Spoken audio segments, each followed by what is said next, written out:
صلى الله على محمد صلى الله عليه وسلم. أعوذ بالله من الشيطان الرجيم. بسم الله الرحمن الرحيم. إن الذين جاءوا بالإفك عصبة منكم لا تحسبوه شرا لكم بل هو خير لكم لكل امرئ منهم ما اكتسب من الإثم والذي تولى كبره منهم له عذاب عظيم. لولا إذ سمعتموه ظن المؤمنون والمؤمنات بأنفسهم خيرا وقالوا هذا إفك مبين. لولا جاءوا عليه بأربعة شهداء فإذ لم يأتوا بالشهداء فأولئك عند الله هم الكاذبون.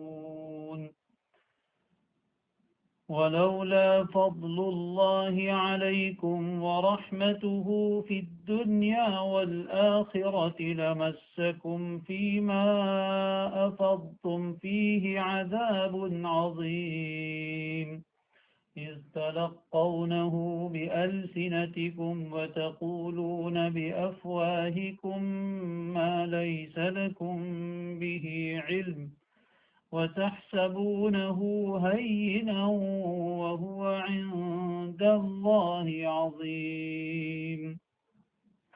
ولولا إذ سمعتموه قلتم ما يكون لنا أن نتكلم بهذا سبحانك هذا بهتان عظيم.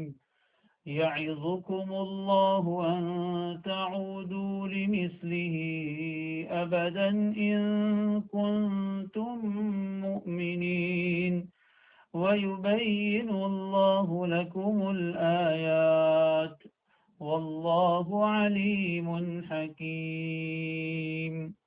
صدق الله العظيم.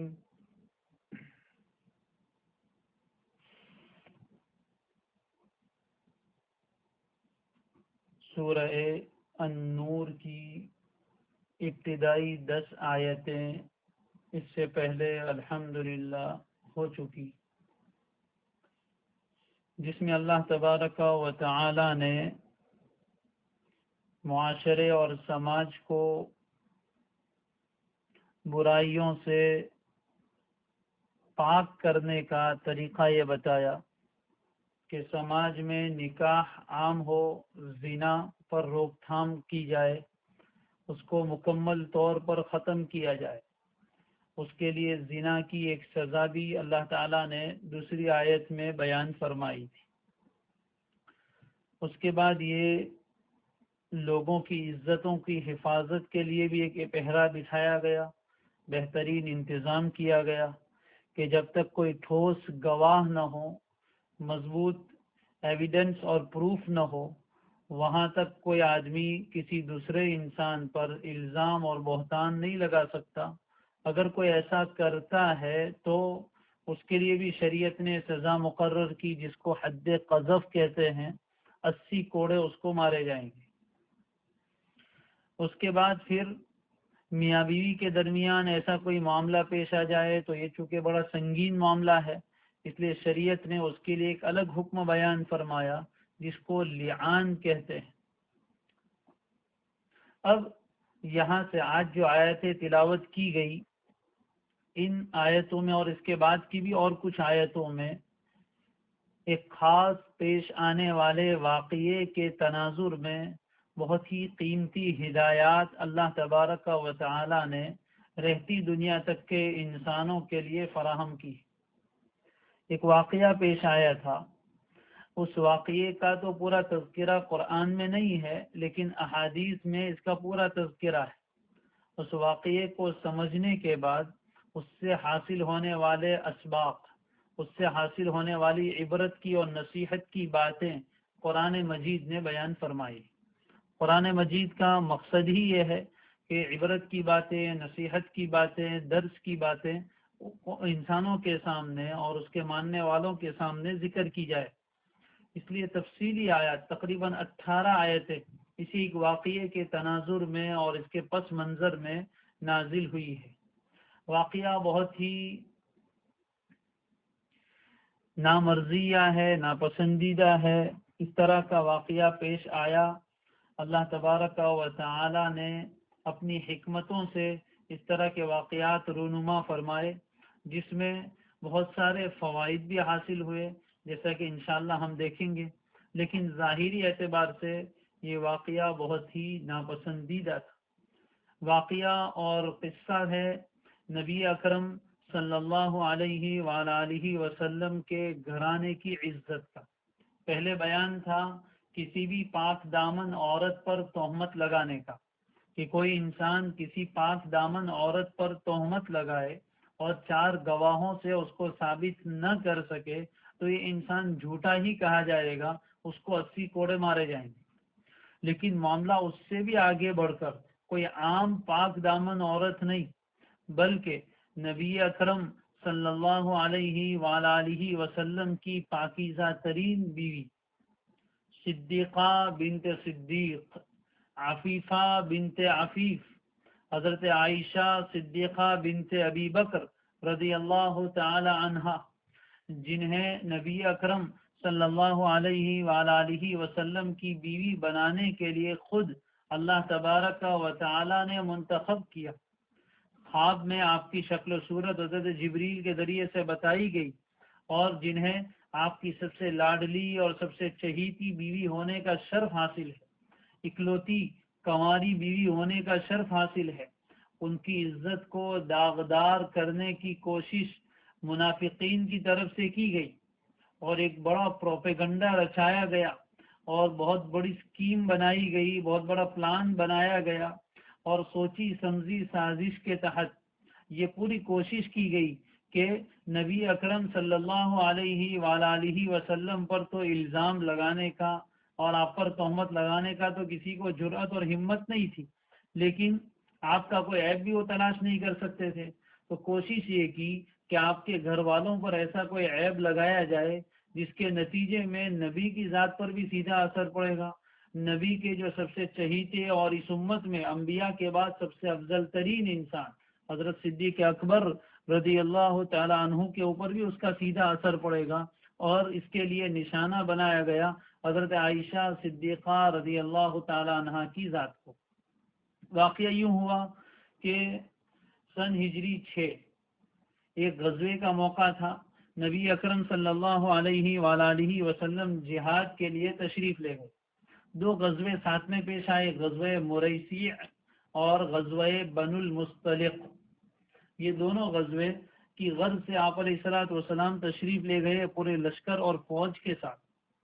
عائشہ رضی اللہ تعالی عنہ فرماتی ہیں کہ نبی اکرم صلی اللہ علیہ وسلم ازواج مطہرات کی دلجوئی کے لیے جب کبھی سفر کا موقع ہوتا تو قرآن اندازی کرتے، چٹھی نکالتے کہ جس کا نام نکلے وہ آپ کے ساتھ سفر میں جائے۔ چنانچہ حضرت عائشہ صدیقہ رضی اللہ تعالی عنہ بھی اس سفر میں آپ کے ہمراہ اور ساتھ تھی۔ غزوہ بنو المصطلق سے فارغ ہوئے اور واپس تشریف لا رہے ہیں مدینہ منورہ کی طرف۔ راستے میں ایک جگہ پڑاؤ ڈالا، رات کے وقت، اور آرام کیا پورے لشکر نے، حضرت عائشہ رضی اللہ تعالی عنہ نے بھی آرام کیا۔ صبح سے پہلے پہلے کوچ کے لیے نقارہ بجا کہ چلو یہاں سے آگے بڑھنا ہے۔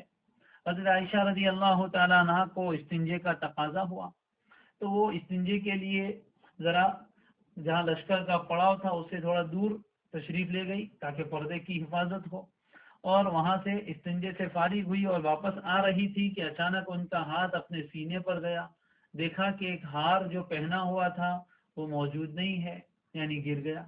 چنانچہ وہ واپس گئی، ہار کی تلاش میں، اور ہار کی تلاش میں انہیں تھوڑی دیر ہو گئی، ظاہر رات کا اندھیرا ہے، روشنی بھی نہیں ہے، اس کی تلاش میں تھوڑی دیر ہو گئی، اور ادھر قافلے کے اور لشکر کے روانہ ہونے کا وقت آ گیا۔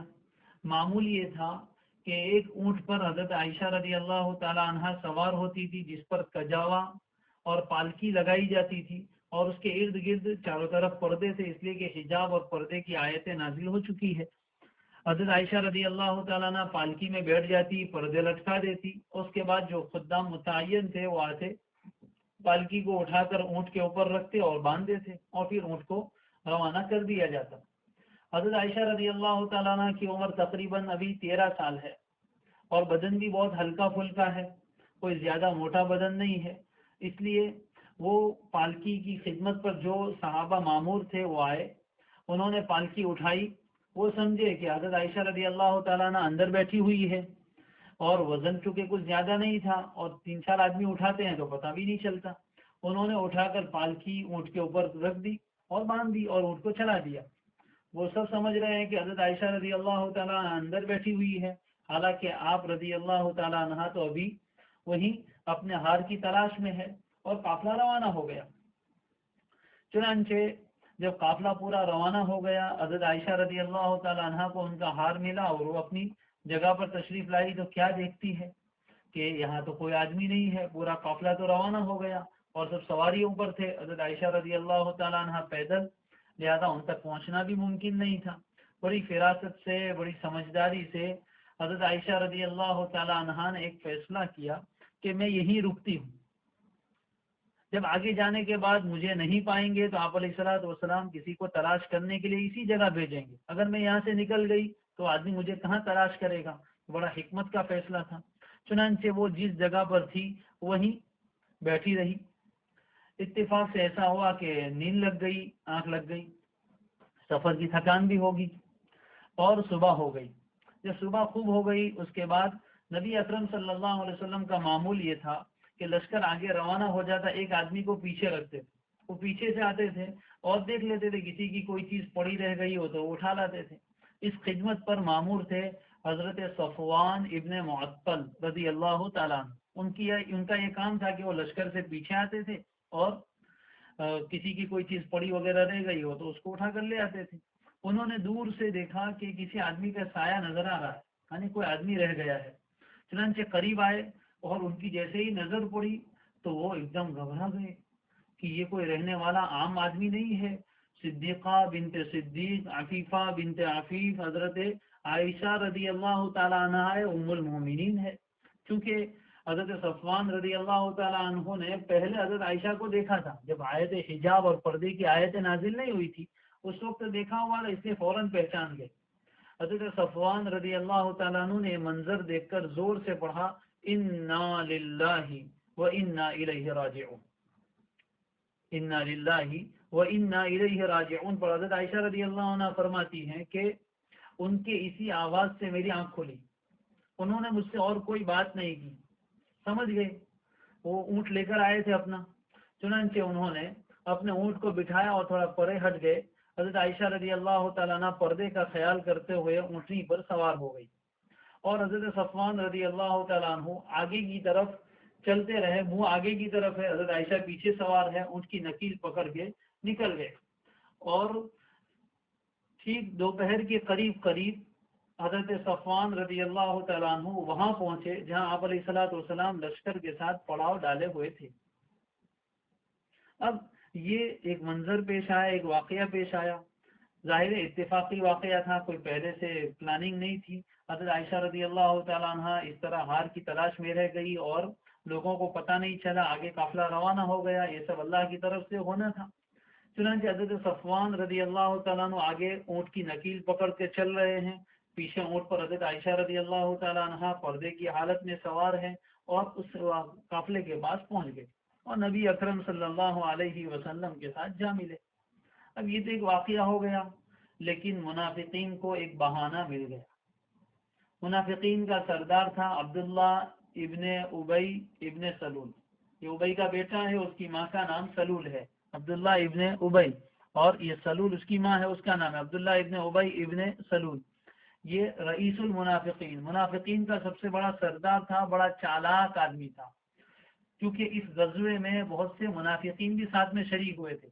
ویسے تو جہاد میں آتے نہیں تھے، لیکن مسلمان چونکہ فتوحات حاصل کر رہے تھے، اس لیے مال غنیمت کی لالچ میں بہت سے منافقین بھی اس غزوے میں شریک ہو گئے تھے. اور اس کی پارٹی کے بہت سے لوگ تھے، لیکن منافقین کی پیشانی پر تو کچھ لکھا ہوا نہیں تھا. ظاہر میں تو وہ بھی مسلمان ہی تھے، اندر سے وہ کافر تھے، مسلمانوں کے دشمن تھے، مارے آستین تھے، آستین میں چھپے ہوئے سانپ تھے. ایسے بدبختوں کو موقع مل گیا اور انہوں نے اندر ہی اندر چھپکے چھپکے کچھ باتیں چلانا شروع کی، اور وہ بات کہی جو زبان پر بھی ہم نہیں لا سکتے. حضرت عائشہ رضی اللہ تعالیٰ عنہا کے اوپر ایک بہتان لگا دیا، لیکن کھلم کھلا نے اندر اندر باتیں چلی کہ دیکھو نا کیا ہوا، یہ دونوں الگ سے کیوں آئے. اس طرح کی کچھ باتیں آپس میں یہ شوشے چھوڑ دی عبداللہ ابن ابی نے، اور پھر اس کی جماعت کے لوگ دھیرے دھیرے لوگوں کے کانوں میں یہ بات ڈالنے لگے، اور پھر قافلہ تو روانہ ہوا مدینہ منورہ. آپ علیہ الصلوۃ والسلام تشریف بھی لے آئے، اور حضرت عائشہ رضی اللہ تعالیٰ عنہا کو اس واقعے کا کچھ پتہ نہیں کہ اس طرح کی بھی کچھ باتیں ہو رہی ہے، کیونکہ ان کا دل تو بالکل صاف تھا، ان کے خواب و خیال میں یہ بات نہیں تھی کہ اس طرح کی بھی کچھ باتیں ہوگی. لیکن مدینہ منورہ میں اندر ہی اندر یہ باتیں چلنے لگی، یہاں تک کہ نبی اکرم صلی اللہ علیہ وآلہ وسلم کو بھی پتہ چل گیا. اور ایک مہینے تک اندر ہی اندر یہ باتیں چلتی رہی، اور پورے مدینہ میں ٹاک آف دی ٹاؤن یہی چرچا لوگوں میں ہو رہا تھا. لیکن صاحب واقعہ حضرت عائشہ رضی اللہ تعالیٰ عنہ کو کچھ بھی علم نہیں. آپ علیہ الصلوۃ والسلام نے بھی انہیں کچھ بتایا نہیں، ان کے والدین نے بھی انہیں کچھ بتایا نہیں، چونکہ سمجھ رہے تھے کہ ایک کی اور یہ پلاننگ رچائی گئی ہے، اور لوگوں کے دلوں میں مسلمانوں کے اور نبی اکرم صلی اللہ علیہ وسلم کے بارے میں نفرت پیدا کرنے کے لیے اس طرح کا کام کیا گیا ہے. چنانچہ اندر ہی اندر یہ سب باتیں ہوتی رہی. اس سے آگے کیا ہوا وہ واقعہ خود حضرت عائشہ رضی اللہ تعالی عنہا بیان فرماتی ہے. چنانچہ صحیح بخاری میں بھی یہ واقعہ موجود ہے، ترمذی شریف میں بھی ہے، اور تقریباً حدیث کی تمام کتابوں میں یہ واقعہ کچھ کمی زیادتی کے ساتھ روایت کیا گیا ہے. خلاصہ اس کا یہ ہے کہ حضرت عائشہ رضی اللہ تعالی عنہا فرماتی ہے کہ جب یہ معاملہ چل پڑا اور جو کچھ باتیں ہوئی وہ ہوئی، لیکن مجھے تو اس کا کچھ علم نہیں تھا. اچانک ایک رات ایسا ہوا کہ میں اپنی حاجت پوری کرنے کے لیے، استنجے کے لیے جنگل کی طرف جانے لگی. اس وقت تک ابھی گھر کے قریب یعنی حجرات نبی اکرم صلی اللہ علیہ وسلم کے جو ہے اس کے قریب بیت الخلاء بنے ہوئے نہیں تھے. اس لیے عام طور پر جس طرح لوگ جنگلوں میں جاتے ہیں اس طرح ہم بھی جاتے تھے. لیکن اس زمانے میں معمول یہ تھا کہ خواتین ذرا رات کے وقت نکلتی تھی تاکہ پردے کا زیادہ خیال رہے. حضرت عائشہ فرماتی ہے کہ میں بھی ایک رات اپنی حاجت کو پورا کرنے کے لیے نکلی، اور میرے ساتھ ایک خاتون حضرت مستح، حضرت مستح ابن اساسہ ان کا نام آگے آئے گا، ان کی والدہ مستح وہ بھی میرے ساتھ تھی.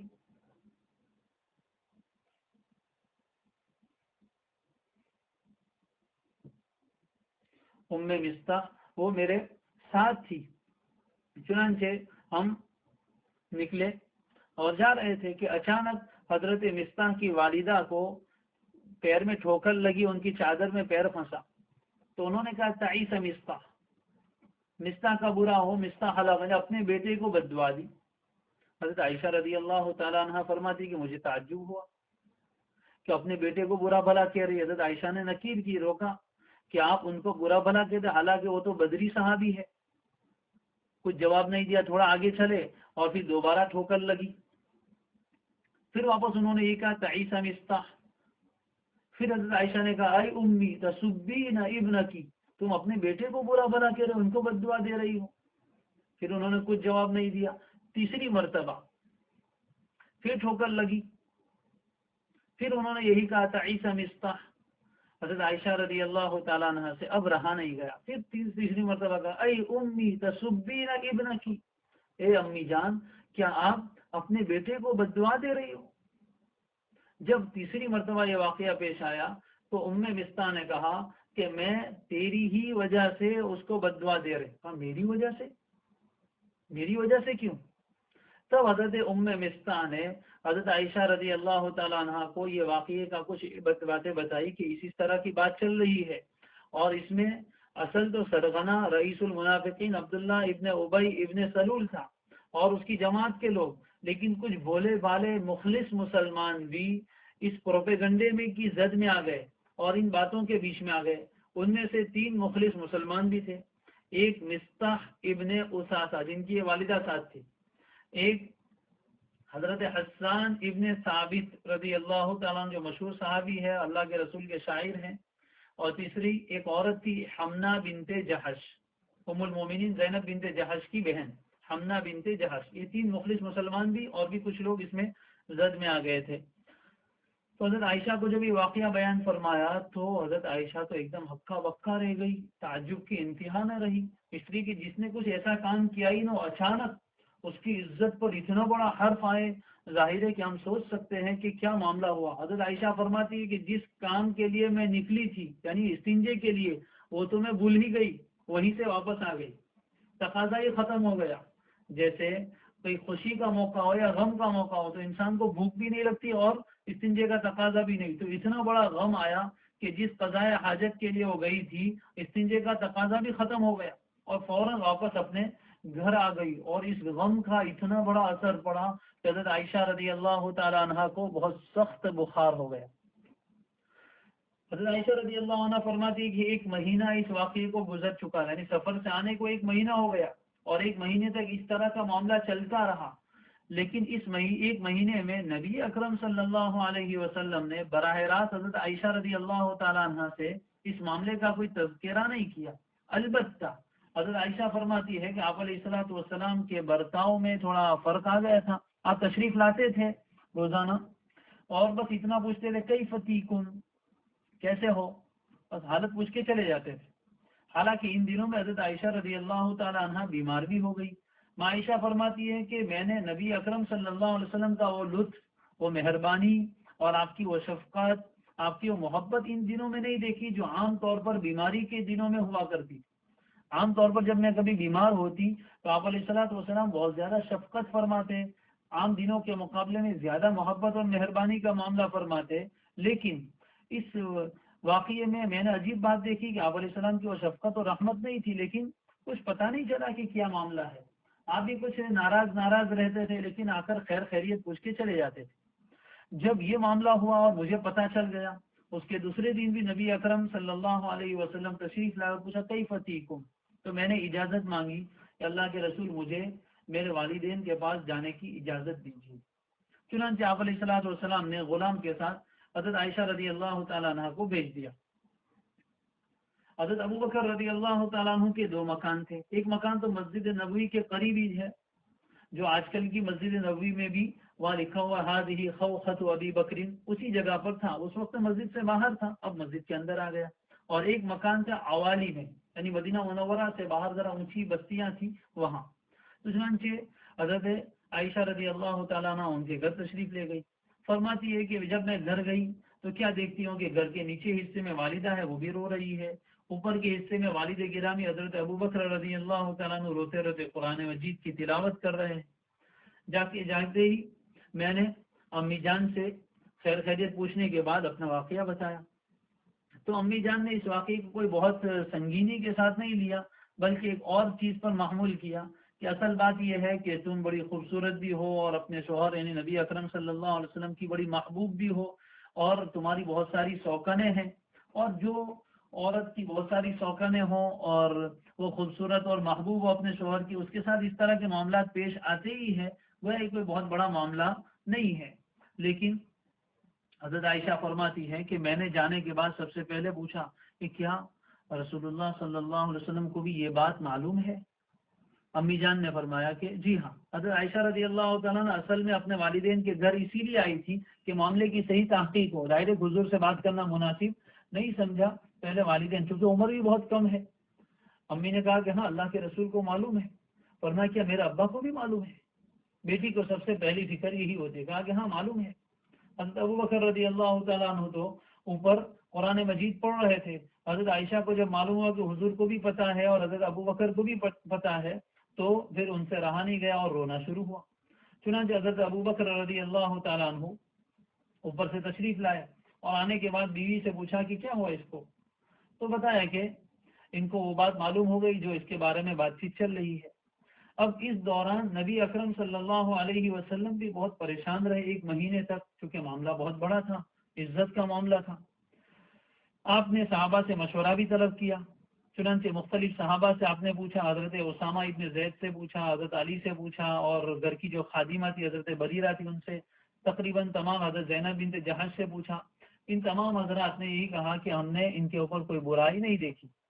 حضرت علی رضی اللہ تعالیٰ عنہ نے آپ علیہ الصلوۃ والسلام کی قلب کو اور غم کو دیکھا تو آپ کے غم کو ہلکا کرنے کے لیے اس طرح کا جملہ فرمایا کہ اللہ تعالیٰ نے آپ کے لیے کوئی تنگی تو کی نہیں ہے، آپ اس وجہ سے بہت زیادہ پریشان ہو تو معاملے کی تحقیق خادمہ سے کر لیجئے، اور اگر ایسا لگے تو طلاق بھی دے سکتے ہیں تاکہ آپ کا یہ غم کم ہو جائے۔ حضرت علی رضی اللہ تعالیٰ عنہ کچھ یہ نہیں چاہتے تھے، آپ علیہ الصلوۃ والسلام کے غم کو ہلکا کرنے کے لیے انہوں نے یہ مشورہ دیا۔ حضرت اسامہ ابن زید نے کہا کہ نہیں، میں نے ان کے اوپر کوئی برائی نہیں دیکھی، خادمہ نے بھی یہی کہا، اور اسی طرح حضرت زینب بنت جہش جو حضرت عائشہ کی سوکن ہوتی ہے، انہوں نے بھی یہی کہا کہ اللہ کے رسول میں نے ان پر کوئی برائی نہیں دیکھی۔ پھر آپ نے مسجد میں کھڑے ہو کر خطبہ دیا اور کہا کہ تم ایک ایسے آدمی کے بارے میں میری مدد کرو جنہوں نے میرے گھر والوں پر تہمت لگائی ہے، اللہ کی قسم میں نے اپنے گھر والوں پر کوئی برائی نہیں دیکھی، اور پھر ایسے آدمی کے ساتھ تہمت لگائی ہے کہ ان پر بھی میں کوئی برائی نہیں جانتا ہوں، کبھی بھی وہ میرے گھر میں تنہا داخل نہیں ہوا، میرے ساتھ ہی آیا ہے، اور میں جب کبھی سفر میں گیا تو وہ بھی میرے ساتھ سفر میں تھے، جس کی بنا پر یہ بات بھی نہیں ہو سکتی کہ میری غیر موجودگی میں کوئی اس طرح کی برائی کا واقعہ پیش آیا ہو۔ چنانچہ حضرت سعد بن عبادہ رضی اللہ تعالیٰ عنہ جو قبیلہ اوس کے سردار تھے وہ کھڑے ہوئے اور انہوں نے کہا کہ اگر وہ ہمارے قبیلے کا آدمی ہے تو میں اس کو قتل کر دوں گا، اور اگر وہ قبیلہ خزرج کا آدمی ہے تو پھر آپ جیسا حکم فرمائیں گے ویسا۔ اس سلسلے میں پھر حضرت سعد بن معاذ کھڑے ہوئے، قومی حمیت تھی جو پہلے سے چلی آ رہی تھی، انہوں نے کہا کہ نہیں، ایسا نہیں ہو سکتا، اگر ہمارے قبیلے کا کوئی آدمی ان کے قبیلے کا کوئی آدمی ہوتا تو کبھی یہ اسی طرح کی بات نہ کرتے۔ قبیلہ اوس و خزرج کے درمیان ذرا انبن جیسی بات چیت ہونے لگی جھگڑے کی، آپ علیہ السلام نے سب کو خاموش کروایا، اور پھر یہ معاملہ بڑھتا رہا۔ حضرت عائشہ رضی اللہ تعالیٰ عنہ فرماتی ہیں کہ جب یہ واقعہ مجھے پتہ چلا تو میرا حال یہ ہوا کہ 2 رات اور 1 دن مجھ پر ایسا گزرا کہ ایک گھڑی کے لیے میرے آنسو نہ تھمتے تھے، نہ میں سو سکی، اور میرا آنسو مسلسل جاری تھے، روتی رہی، یہاں تک کہ لگتا تھا کہ رو رو کر میرا جگر پھٹ جائے گا، میرا کلیجہ پھٹ جائے گا۔ ظاہر ہے کہ ایک پاک دامن عورت کے لیے اس سے بڑی خطرے کی چیز اور کیا ہو سکتی ہے کہ اس کی عزت پر کوئی حرف آ جائے۔ چنانچہ حضرت عائشہ رضی اللہ تعالیٰ عنہ کا یہ حال 2 رات اور 1 دن تک رہا، مسلسل اللہ کے سامنے روتی رہی۔ پھر آپ علیہ الصلوۃ والسلام ایک دن حضرت ابو بکر رضی اللہ تعالیٰ عنہ کے گھر پر تشریف لائے، والدین بھی موجود ہے، حضور بھی موجود ہے، اور گھر میں ایک دوسری عورت بھی مدینہ منورہ کی آ کر بیٹھی ہوئی تھی کنارے پر۔ آپ علیہ الصلوۃ والسلام تشریف لائے، میرے قریب بیٹھے، اور یہ پہلا موقع تھا جب سے واقعہ شروع ہوا تب سے پہلی مرتبہ آپ علیہ الصلوۃ والسلام میرے قریب آ کر بیٹھے، اور آپ نے سب سے پہلے خطبہ ارشاد فرمایا، یعنی اللہ کی حمد و ثنا بیان فرمائی اور تعوذ تسمیہ پڑھا، اور اس کے بعد پھر آپ علیہ السلام نے حضرت عائشہ رضی اللہ تعالیٰ عنہ سے فرمایا، یا عائشہ، اس طرح محبت بھرے نام سے پکارنے کے بعد فرمایا کہ اگر تو گناہ سے بری ہے تو اللہ تعالیٰ تمہاری براءت ظاہر کریں گے، اور اگر تجھ سے کوئی غلطی ہو گئی ہے تو اللہ سے توبہ کر۔ حضرت عائشہ فرماتی ہے کہ جیسے ہی آپ علیہ الصلوۃ والسلام نے یہ جملہ کہا میری آنکھوں سے آنسو تھم گئے، غم بڑھ گیا اب کہ آپ نے اس بات کا امکان کیسے سمجھا کہ مجھ سے اگر کوئی اس طرح کی غلطی ہو گئی ہو تو میں توبہ کر لوں، یعنی گویا آپ نے بھی اس بات کو جائز اور ممکن سمجھا کہ میں ایسا کچھ کر سکتی ہوں۔ دل ٹوٹ گیا۔ حضرت عائشہ رضی اللہ تعالیٰ عنہ فرماتی ہیں کہ میں نے جواب دیا، اپنے ابا سے پہلے کہا کہ ابا جان آپ اللہ کے رسول کو کچھ جواب دیجئے۔ حضرت ابو بکر رضی اللہ تعالیٰ عنہ نے فرمایا کہ میں کیا جواب دوں، کچھ نہیں بولے۔ پھر میں نے امی سے کہا کہ امی آپ کچھ جواب دیجئے۔ امی نے کہا میں کیا جواب دوں اللہ کے رسول کو، دونوں خاموش رہے۔ جب امی نے بھی کچھ جواب نہیں دیا، ابا نے بھی کچھ جواب نہیں دیا، تو مجبوراً پھر حضرت عائشہ رضی اللہ تعالیٰ عنہ نے زبان کھولی اور کہا کہ اگر میں یوں کہوں کہ میں نے یہ گناہ نہیں کیا ہے اور اللہ جانتا ہے کہ میں اس گناہ سے بالکل پاک ہوں تو تم میری بات نہیں مانو گے، اور اگر میں یوں کہہ دوں کہ میں نے یہ گناہ کیا ہے اور اللہ کو معلوم ہے کہ میں نے یہ گناہ نہیں کیا تو تم میری اس بات کو مان لو گے؟ اس لیے کہ تمہارے سامنے لوگوں نے بہت باتیں کہی اور تمہارے دل میں یہ باتیں اتر گئی ہے، اس لیے میرے لیے بہتر یہی ہے جو حضرت یوسف کے ابا نے کہا تھا۔ حضرت عائشہ فرماتی کہ غم کی وجہ سے مجھے حضرت یعقوب کا نام بھی یاد نہیں آیا، تو میں نے کہا حضرت یوسف کے ابا یعنی حضرت یعقوب نے جو کہا تھا فصبر جمیل، میرے لیے صبر کرنا ہی بہتر ہے، چنانچہ میں صبر کرتی ہوں۔ حضرت عائشہ رضی اللہ تعالیٰ عنہ فرماتی ہے کہ میں نے نبی اکرم صلی اللہ علیہ وسلم سے اس موقع پر ذرا ناراضگی کا اظہار بھی کیا کہ آپ اس طرح کی بات کر رہے ہیں، وہ عورت گھر میں بیٹھی وہ بھی سن رہی ہے، وہ جا کر باہر یہ کہے گی تو کیا ہوگا؟ چنانچہ حضرت عائشہ فرماتی ہے کہ ابھی تو یہ باتیں ہی چل رہی تھی کہ نبی اکرم صلی اللہ علیہ وآلہ وسلم پر وحی کا نزول شروع ہوا۔ حضرت عائشہ فرماتی کہ میں نے یہ سوچا تھا کہ اللہ تعالیٰ میں میری برات کے لیے قرآن مجید کی کوئی آیت اتاریں گے، یہ تو میں اپنی شان نہیں سمجھتی تھی۔ میرا ارادہ یہ تھا، میرا سوچ یہ تھی کہ اللہ تعالیٰ کچھ خواب نبی اکرم صلی اللہ علیہ وسلم کو دکھائیں گے اور خواب میں میری برات ظاہر کریں گے، لیکن یہ تو ایسا ہوا کہ اللہ تعالیٰ کی طرف سے وحی کا نزول شروع ہوا۔ آپ علیہ الصلوۃ والسلام کی پیشانی مبارک پر پسینے کے قطرے جمنے لگے، اور جب یہ وحی کا سلسلہ ختم ہوا، ظاہر ہے کہ جب یہ وحی کا سلسلہ شروع ہوا اس وقت دلوں کی دھڑکنیں کتنی بڑھ گئی ہوگی، پتہ نہیں اللہ کی طرف سے کیا اترے۔ جیسے ہی وحی کا سلسلہ منقطع ہوا، آپ علیہ الصلوۃ والسلام کا مسکراتا ہوا چہرہ سامنے آیا۔ آپ نے فرمایا یا عائشہ احمد اللہ کی حمد و ثنا بیان کر، اللہ کی تعریف کر کہ اللہ نے تیری براءت قرآن میں نازل فرمائی۔ جیسے ہی حضور نے یہ بات بیان فرمائی تو حضرت عائشہ رضی اللہ تعالیٰ عنہ کی والدہ ام رومان نے کہا کہ اے میری بیٹی جا اللہ کے رسول کے پاس اور ان کا شکر ادا کر۔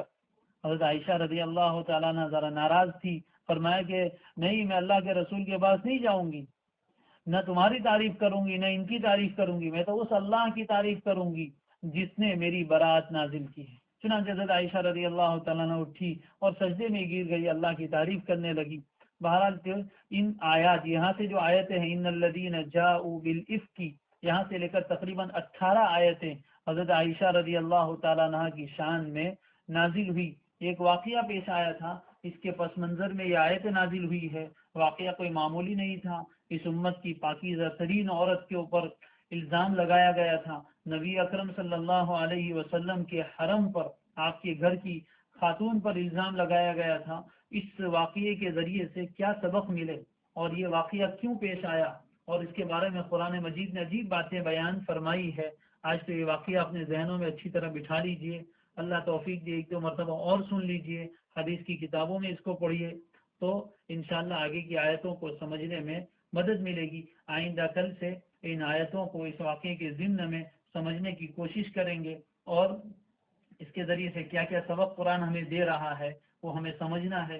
ایک اصلاح معاشرہ کا بہت بڑا عنوان ہے، اور اس واقعے کے ضمن میں لوگوں کی عزت کی حفاظت کا قرآن مجید نے بہت بہترین نظام ہمارے سامنے پیش فرمایا ہے۔ اللہ کرے اس واقعے کو بھی ہم اپنے ذہن میں رکھیں اور اس کے ضمن میں قرآن کی ان ہدایت کو سمجھنا ہمارے لیے آسان ہو۔ آج تو وقت ہو گیا ہے، انشاءاللہ کل اس پر بات شروع کریں گے۔ سبحان اللہ و بحمدہ، سبحانک اللہم و بحمدک، نشہد ان لا الہ الا انت ونستغفرک ونتوب الیک۔